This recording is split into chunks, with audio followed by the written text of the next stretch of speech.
This is the Washington Times front page for Tuesday, January 2nd, 2024. Happy New Year. I'm George Gerbo. Shoplifting and organized retail theft, often unchecked by local governments, has major retailers turning to Washington for help.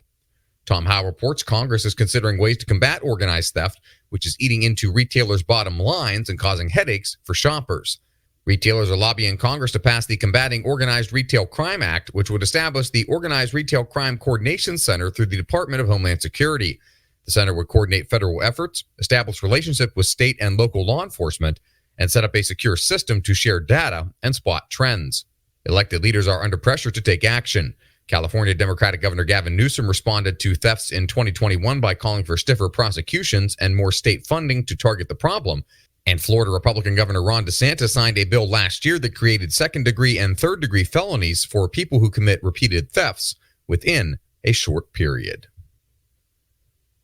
Artificial intelligence makers are beginning to grumble about President Biden's sweeping AI executive order and his administration's efforts to regulate the technology. Brian Lovelace reports the order, issued in late October, aims to curtail perceived dangers from the technology by pressuring AI developers to share testing results with the government and comply with various rules. Small AI startups say the president's heavy regulatory hand will crush their businesses before they even get off the ground, according to In-Q-Tel, the taxpayer-funded investment group financing technology companies on behalf of America's intelligence agencies. The District of Columbia is preparing for the country's biggest experiment yet with non-citizen voting. Stephen Dinan reports as of mid-December, the city said 3 people registered, all showing up in person.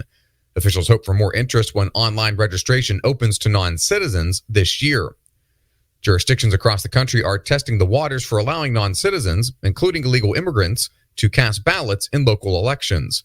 Most, however, are finding scant interest. Maryland has the most jurisdictions practicing non-citizen voting, though all are small cities or villages. Mental health experts are divided over the concept of mental toughness, bearing down on one's performance in the face of adversity as an ideal for raising children. In recent years, Sean Salai reports experts such as sports psychologists and military drill instructors have quietly stopped using the term, saying it reinforces a harsh self-image that pushes people to ignore pain and causes emotional breakdowns.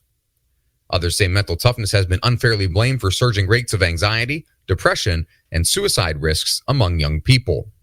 Although there is no single definition of mental toughness, some experts point to positive characteristics traditionally valued by competitive athletes.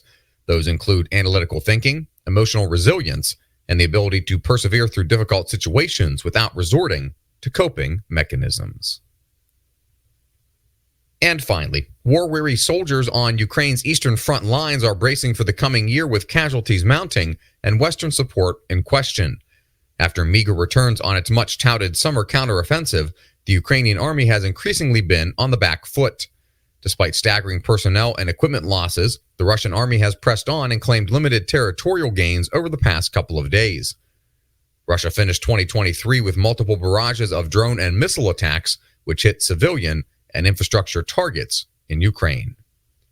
Find all of today's front page stories at WashingtonTimes.com/front page or on the Washington Times app, and find us wherever you get your podcast. Just search Washington Times in your favorite podcast app.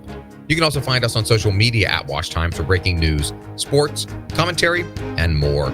For the Washington Times, I'm George Gerbo.